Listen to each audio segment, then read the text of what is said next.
We're about 3 months away from the next RLCS season, so today I'm going to talk about some of the rule change suggestions that I have for the 2025 season.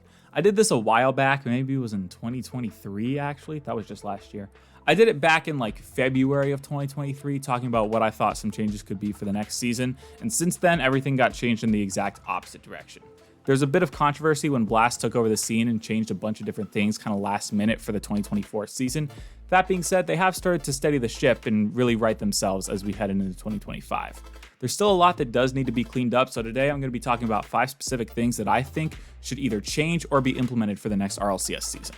The first one of those is talking about the qualifiers. What we know so far is that the top 8 of each event is going to head automatically to a later stage of the next event. This will not include the Last Chance Qualifier or the first open qualifier of each split, so I honestly don't think it goes far enough. What we don't know is how far does the top 8 get you into the next event. So for next year, what I think should change is that it should be actually just the top 8 in points, not the top 8 of the previous events. I think not only that, you should include the first open qualifier for split 2. If you're doing it based on points, it's a lot easier to do this. And then you should also clarify that the top 8 go directly into the top 16 Swiss. I don't want you to get top 8 and then still have to play through a double elimination bracket on Sunday in order to make the Swiss stage. I think if you've made top 8 or if you're top 8 in points, you should get automatically qualified to the main event because those are your teams that are most likely competing for lands, and that way we don't run into another situation where quite literally the best team in Europe from split 1 just doesn't show up one weekend because they already got eliminated off screen. My ideal scenario is actually what we saw in the 2021-2022 season, where each event we had an open qualifier where literally anyone could sign up and try to compete. But the top 8 were automatically invited into the main event. The 9th through 16th places were automatically invited to a closed qualifier, and then the top 8 from that open qualifier would go into the closed qualifier, competing at the 9th through 16th places in a Swiss stage, and the top 8 from that Swiss stage would join the main event. I thought this was perfect. It broke it down where you had a lot more security for the top. You had a little bit of security so that, your 9th place team wasn't fighting against diamonds week in and week out, but it also had the openness that anybody can make it on any given day. So honestly, if they go back to that, this is perfect. I know there were still some complaints when it was happening, but at the end of the day, this is much better than what we have now, and I think everyone would be happy if we were to see this come back. The second thing to talk about is the AFL style format. We saw this at the World Championship in 2024, and it was announced kind of in March that this was going to be a thing. I was a little hesitant about it at first. I wasn't sure if I liked the idea of an AFL style bracket for the World Championship. I'm someone who really enjoys that. Okay, single elimination, fight it, and if you win, you win. If you lose, you're done. But honestly, when Worlds came around, I actually enjoyed it a lot more than I thought I would. For next season, we don't really know anything. We don't know if they're going to continue with this AFL style format. We don't know what exactly that's going to look like. We haven't seen any announcements for exactly how the AFL style format is going to be implemented next year, if it is at all. Personally, what I think should change for next season is that you absolutely need this in the open qualifiers. The main reason the AFL style was even discussed by people like Johnny Boy on the Chalkcast in the first place is because we didn't have enough matches against the teams directly competing for those last land spots. Space Station Gaming was the perfect example of they run into Gen G every single quarterfinal, and despite the fact that they were probably the 3rd best team in North America that split, they missed the major just because they kept running into the 2nd best team in the quarters. So an AFL style format would allow for those matches where we'd get Space Station against Luminosity or Space Station against OG a little bit more, so we could really see, like, is Space Station better this team, or are they, still just a quarterfinal team? So I think this absolutely needs to be implemented for the open qualifiers themselves. And honestly, I think you could keep it for majors and worlds. I would not be opposed to this.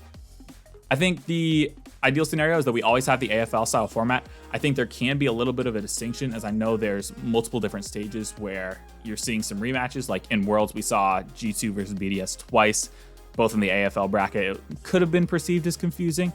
And there was also the 3-1 tiebreakers that honestly, I don't think we need for every single open qualifier online. But I do think we should have the AFL style format for all the open qualifiers. And, maybe the 5th seed gets screwed, but maybe that's just what it takes in an online qualifier. For majors, keep the 3-1 tiebreakers. For worlds, do whatever you do for the majors. But I do think that AFL is probably the preferred format at this point. And while it can be perceived as confusing, the more you do it, the less confusing it gets. There was a lot of hesitancy when the Swiss format was first announced, and now everyone's like, oh yeah, it's Swiss stage. So if you do it, people will get used to it. The third thing we got to talk about is the regions, and this is actually kind of a disaster. So last season, you could play from anywhere for any region no restrictions. And this was a big deal for the Sub-Saharan Africa community because a lot of, bubble players in Europe were just saying, hey, let me just sign up for Sub-Saharan Africa. I'll play on high ping and I'll still be able to beat them and make main events. While you could view it as like, oh, well, just get good. I think having regional disparity is super important. And we actually saw this really come to a head when Team Mobula went to Sub-Saharan Africa, got that major spot, and was a team completely composed of Spanish players that basically took the spot from Sub-Saharan Africa. So at the end of the day, it was like sending the EU 63rd seed. If you're trying to have a competitive Worlds, just don't break it up by region. Break it up by, okay, here are the actual best teams. And then SSA doesn't get a spot, APAC doesn't get a spot. I personally don't think it should be that because you want to inspire a bunch of regions across the globe and you want to have that regional diversity. It's what makes Worlds worlds. So if you're going to do that, you need to have some sort of region lock. That way you don't have another situation where players are playing in Spain and playing to represent the Sub-Saharan Africa region. What we know for next season is that so far it doesn't seem like there's any indication that this is going to change. They had a Champions Road event that happened right before the World Championship where they did 1v1, 2v2, and 3v3 Rumble. These had no region restrictions. I'm pretty sure there were still European players signing up for the Sub-Saharan Africa version of the Champions Road. Next year, we don't know if this is going to change at all. But that being said, this absolutely needs to change. I think at a bare minimum, you need to be able to have residency in the place that you're playing in order to play. So this wouldn't take away from import situations. I know Gen G is an example that got brought up a lot when they had apparently Jack and Nolly come over. I know that APAC's been a big discussion when they had their original James Cheese / Elevate roster. This wouldn't stop that kind of stuff from happening, but it would stop the, Astronic Skill Quest, I believe, is a team that was in Sub-Saharan Africa, all composed of Europeans that were just playing from Europe, but were competing in the SSA region. Not taking major spots in that case, but still earning a bunch of prize money just for playing in SSA. So at a minimum, I think you need to have residency. It does get harder to add them in, improve, etc. And I think that's part of the reason why they dropped it. That being said, I hope that the Mobula situation actually becomes a wake-up call, because I know that Team Mobula did end up moving down to SSA and they did have that, but they also did still have one player playing from Spain. So I think at a minimum, you got to have everyone down there. And the second thing, I think it's much more preferable if you have a 2/3 rule. You can make an exception for players who have already moved, and then you can kind of grandfather in players. If they've played in a region for a year, then next year they don't count as an import, is I believe the term that they use in the League of Legends community. But I would much prefer a 2/3 rule when it comes to this stuff. The fourth thing I'll talk about is the Last Chance Qualifier. Now, I have definitely a different viewpoint on what this Last Chance Qualifier can be than a lot of people, but I'm going to share what I think. What we know so far is that this is going to take place in the 4 best regions. I love how they just phrase this as the 4 best regions, so it's not just saying, okay, yep, what we think are going to be the 4 best regions are North America, Europe, South America, and MENA. Let's just host it in those. They're not saying that. If OCE absolutely pops the heck off next year and outperforms South America, OCE is going to get a Last Chance Qualifier. And I think this wording does keep that open, which is a great step instead of just the, oh yeah, it's just going to be these 4 regions because we think they're automatically better. Along with that, we know it's going to be winner takes all. One team's going to qualify for the World Championship into that play-in stage. What we don't know is any kind of roster restrictions or any kind of format that this Last Chance Qualifier is going to take on.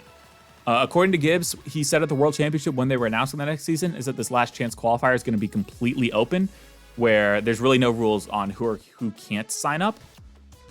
My opinion is that you should have some sort of restriction on the Last Chance Qualifier. And maybe that's an unpopular opinion. Maybe that takes away some of the content from players like Alpha Kep or Rizzo, teaming up to make a Last Chance Qualifier content run.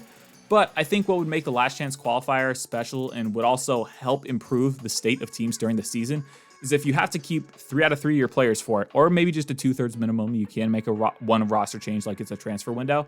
And then you invite the top 16 teams who haven't qualified for Worlds. So in North America, you would invite the 5th through 20th team, and they would just play in basically the regional format. I think this gives teams a reason to stay together throughout the season, which is something that is severely lacking. Once you get to event 5, you already know you're probably not making Worlds. Maybe you could still qualify for a major or something, but once you reach the 5th regional, you're probably out of it. You can automatically start switching teams. We saw this in Europe in the 2022 season where it was like, oh, we know we're not qualifying for Worlds. We're just running back a random team for the last event. and we saw those teams start to split up. I think if you had a last chance qualifier where you needed to have the points, it would keep those teams together. My ideal scenario, you format this just like an online event. You could have it be a longer event. Like I know the LANs normally took place from Thursday through Sunday. This year, I think you could do something like that. All of the last chance qualifiers need to be on the main broadcast, by the way. I don't have that written down, but they need to be on the main broadcast. I don't want to deal with like Wikipedia searching for what's happening in the MENA last chance qualifier. You just invite the top 16 teams. Do I think this is going to happen? It's probably not going to happen this way. I hope it does. I think it's going to be much more exciting for the rest of the season if it's like you're watching the last, open qualifier and those teams are trying to fight to make their last main event. Say a Hogan mode comes along and they haven't made a single main event and finally they make their last event and they need to get to like 6 points in order to be in the top 20 in points. And they are fighting their way through that Swiss stage to try to make it to the last round in order to qualify for the last chance qualifier. I just think it would be a lot more exciting, drive a lot more storylines if everyone actually was sticking together in order to qualify for this last chance qualifier. And it gives orgs much more stability in who they pick up and could give them a longer season rather than everyone scrambling to find a new team between June and July as, the last chance qualifier is coming up and orgs just have to sign players for like, a day. Fifth thing we're going to talk about is the tiebreakers. This was a massive personal gripe of mine throughout the entire season. And I'm aware it's because of the fandom that I am in. I'm aware a lot of it's because of the situation I was put in, but this is something that I was so pissed about for so long, and I'm going to continue to be pissed about it even if it isn't affecting me until it gets fixed. So what we know so far is that the tiebreakers break down. You start with cumulative RLCS points, then you go to the most recent open qualifier final placement, and then the highest placement that was in an open qualifier, and then to threes MMR. Where this got dicey is in the second event of the season. You had 4 teams that all lost in the quarterfinals, and all of them were tied based on their RLCS points, their most recent placement, and their highest ever placement, because there had only been one and they'd all placed in the same place. And so at that point, it came down to their threes MMR for what was going to be determining who got a higher seed heading into the next tournament. Personally, I hate this. We know that no pros actually play threes like standard. And we also know that, these teams have, yes, they all got eliminated in the quarterfinals, but they fought through a Swiss stage where they came out of that Swiss stage with a certain seed in order to get the matchup that they got. What we still know is that, the CRL is actually doing this as well. You start with the cumulative fall open points, and then from there it's like a ranking committee for teams that don't have points from the sounds of it, and then it's your threes MMR. So if you've gone out on the same stage as someone else in the CRL open, you're probably getting seeded based on your threes MMR. What we don't know for next season is anything. Right now, it doesn't really look like it's going to change, and as you can probably tell, that bothers me. What should change is you have to use the most recent Swiss placement as an intermediary tiebreaker to go in between, the most recent or the highest overall placement and the threes MMR. Ideal scenario is you use quite literally anything so that threes MMR isn't used, because yes, I did describe a scenario where that happens for the second event, but in reality, both M80 and Space Station all had quarterfinal exits through the first 3 events of the split. So quite literally, it took until Open Qualifier 5 where M80 and Space Station were divided in terms of seed on something other than threes MMR. And this actually wasn't the case for Open Qualifier 1. It was based on last season's points. And I get why they didn't keep that, but from Open Qualifier 2 to Open Qualifier 4, the difference in between who got a higher seed in between M80 and Space Station was quite literally the player's threes MMR on average, which for teams that have played series after series after series in the RLCS, I think is just unacceptable. I mean, with last season, you were already forcing these players to play, from the very beginning, play against the Diamond Threes that signed up with their friends and just want to have fun. That's technically an official RLCS match for a team like M80. They were forced to play, Friday, Saturday, and Sunday before even making it to the top 16. And none of those matches were ever taken into account for quite literally months to break the tie in between who's going to be higher seeded between M80 or Space Station. And so yeah, that's it. Now that I've rambled on about tiebreakers, this is just something I've been ranting about like on streams, and it's been something that's been bothering me for quite literally so freaking long. That's all I have. Let me know what rule changes you guys think should happen. This was definitely a different style video. Hopefully you enjoyed it, and hopefully I didn't ramble too long. And hopefully there's actually music. I don't normally put music in the background of my videos, and I'm not really sure what I'm going to end up choosing just yet, but hopefully you guys like it. Got a couple more videos planned, still going to do the whiteboard off seasons, but just wanted to throw some extra stuff in there in the meantime. That being said, hope you all enjoy it, and I will catch you all later.